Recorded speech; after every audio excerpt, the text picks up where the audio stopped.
Je suis Emma et je m'occupe de la page Facebook Festiagli et aujourd'hui je trouvais important de poser des questions à un médecin local. Donc je fais une interview à Christian Vedren qui est médecin à la maison de santé à Saint-Paul-de-Fenouillet. Interview Christian Vedren. Christian, comment tu vas? Mais écoute, très bien, on essaye de résister, on s'approche au ranch, voilà, mais ça va pour nous. Bon, alors, heureusement que ça va, ouais. Oui, heureusement, malgré mon grand âge, ça va, merci. Bon, alors j'ai quelques questions à te poser. Déjà, alors, ma question c'est, est-ce que les gens du coin paniquent avec cette épidémie-là dans le Fenouillet? Est-ce que c'est un peu la folie, là, au niveau de la clientèle? Alors, la folie, je ne pense pas, mais que les gens paniquent, c'est un peu normal, c'est vrai, on leur rabat les oreilles toute la journée à la télé, à la radio et depuis longtemps. On affiche le nombre de morts chaque jour, donc effectivement, ça fait peur, mais je pense qu'on peut être rassurant dans le Fenouillet quant à l'invasion du Covid. Je pense qu'il est resté localisé plutôt autour de Perpignan et dans Perpignan que dans notre beau Fenouillet. Heureusement, c'est bien comme ça. Effectivement, on est quand même moins exposé, je pense, que les citadins, mais ce n'est pas une raison pour ne pas respecter les règles et les consignes de confinement. On est d'accord. Bon, c'est rassurant que tu nous dises ça, oui. Et donc, à la maison de santé à Saint-Paul, vous avez fait un centre Covid-19. Alors, on a monté, on ne peut pas l'appeler centre Covid-19 par rapport aux centres qui ont été montés sur Perpignan parce que ce n'est pas du tout le même type d'organisation, puisque nous, on a fait ça avec nos professionnels à nous. Ouais. Ouais. On a monté un centre et c'est le docteur Lemoine qui est en charge donc, de ce centre a été monté il y a une quinzaine de jours, et même 3 semaines. Qui a été très efficace puisqu'il a permis d'éviter le contact entre les populations qui étaient potentiellement contaminées et les autres. Ouais. Et il se situe dans notre salle de réunion, donc il est à l'extérieur du bâtiment. Il permet un accès direct sans passer par le secrétariat et les autres cabinets. Et donc, il est muni et équipé de tout ce qui est nécessaire dans ce cas-là. Désinfectants, masques, Charlotte, sur chaussures, sur blouse. Les gens, quand ils rentrent, d'abord, c'est uniquement sur rendez-vous téléphonique. Donc, quand ils rentrent, ils sont munis d'un masque, on leur donne un masque et on les fait se laver les mains avec du gel hydroalcoolique. Et après, on les interroge et une fois qu'ils sont partis, tout est désinfecté par le médecin qui s'en occupe. Ah. Et donc, mes consoeurs ont décidé de s'y atteler, puisque ce sont les plus jeunes, et elles ont laissé les vieux, c'est-à-dire le docteur Deby et moi-même, assurer le second rideau, c'est-à-dire tout ce qui était téléconsultation et prise de contact avec les gens qui avaient été suspectés d'infection Covid. Voilà. Bon, vous êtes bien organisé, c'est très bien. Bon. Ça a bien tourné, ça tourne moins parce qu'il y a de moins en moins de gens qui présentent ce type de suspicion, ce qui est une très bonne chose. Oui. Hein. Je pense que là, on bénéficie des bienfaits et des effets positifs du confinement, donc c'est très bien. Il faut rester confiné, bien évidemment, il faut respecter les gestes barrières. Il ne faut surtout pas considérer que l'épidémie est terminée. Il faut toujours être vigilant, mais effectivement, on a toujours la possibilité, si jamais il y avait un nouveau rebond de l'épidémie, de continuer à œuvrer dans cette salle et de permettre comme ça d'éviter de contaminer tout le monde. Bon, eh bien, très bien. Et alors, au niveau des masques, comment ça se passe? Vous arrivez à en avoir à Saint-Paul? Alors, les masques, au départ, on avait demandé, donc on a eu une notation qui a été fournie par la pharmacie. On en avait quelques-uns à nous pour faire des sutures, des choses comme ça. Moi, j'avais conservé des masques de l'époque de la grippe aviaire, et comme ma femme est très conservatrice, elle me les avait gardés dans un coin, elle les a ressortis, donc ça nous a pas mal aidé, effectivement, puisque c'était des masques FFP2, qui étaient périmés, mais qui pouvaient effectivement servir, comme on nous l'a dit, donc on ne s'est pas privé de les utiliser. Comme quoi, les choses, il faut mieux les garder que les détruire, comme certains ont fait en France, de la réserve de masques qu'il y avait, et c'est quand même dangereux et scandaleux. Bon.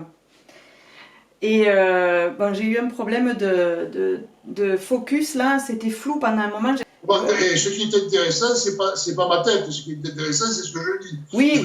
C'est fou à la rigueur. Oui, ma question suivante, c'est est-ce que tu as des instructions ou des recommandations à donner aux gens qui sont chez eux? Mais la première recommandation, c'est d'y rester chez eux.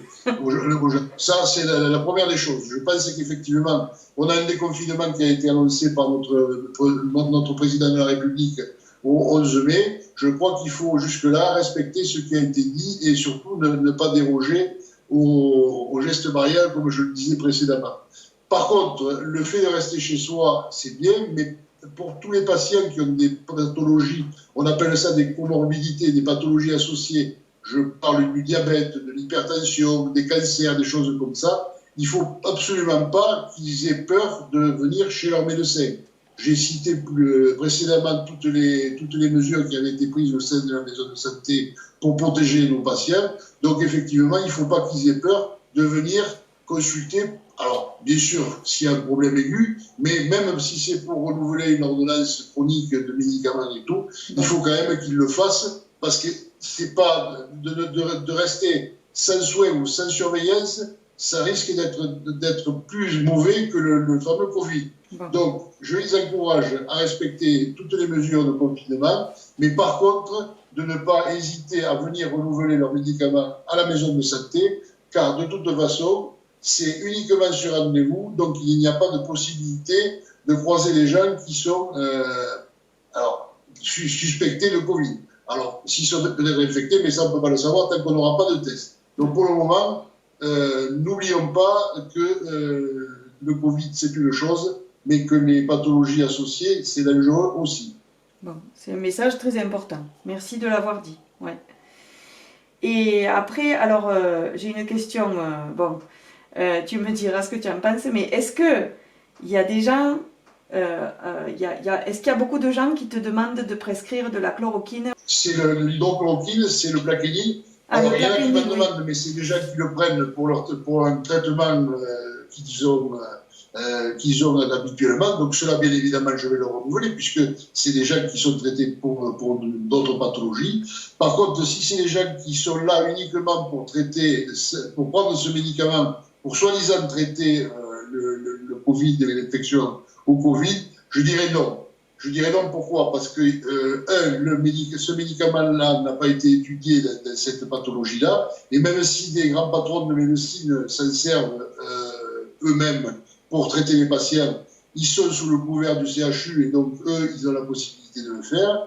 Par contre, je suis pour, si eux décident effectivement de façon collégiale de l'utiliser pour un patient qui pose problème ou qui est vraiment résiste à toute thérapeutique, là je suis d'accord. Mais je considère que notre rôle en tant que médecin généraliste dans le Fenouillède et en France entière n'est pas de prescrire un médicament qui n'a pas fait la preuve de son efficacité. Bon, message reçu. Très bien. Message clair et net. Voilà. Et en parlant de message, est-ce que tu as un message à faire passer ou quelque chose à rajouter?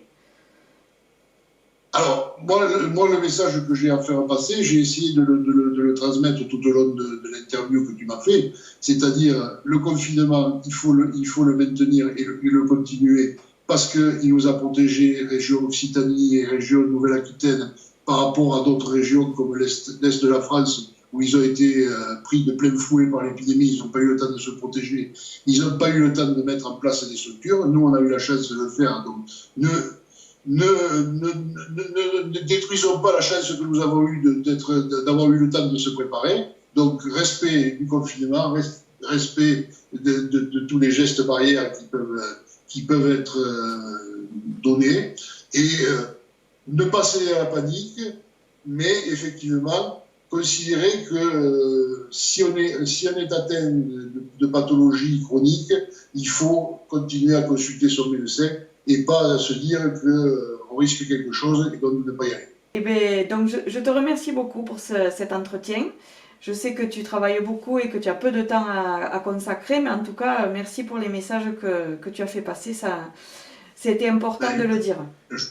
je pense qu'il faut quand même prendre aussi du temps pour pouvoir expliquer aux gens et qu'ils comprennent bien ce qu'on fait pour eux et ce qu'on essaie de faire pour eux. Voilà. Bon, et bien super. Merci encore. Merci et bonne soirée. Et bonne continuation et à bientôt. À bientôt. Voilà. Au revoir.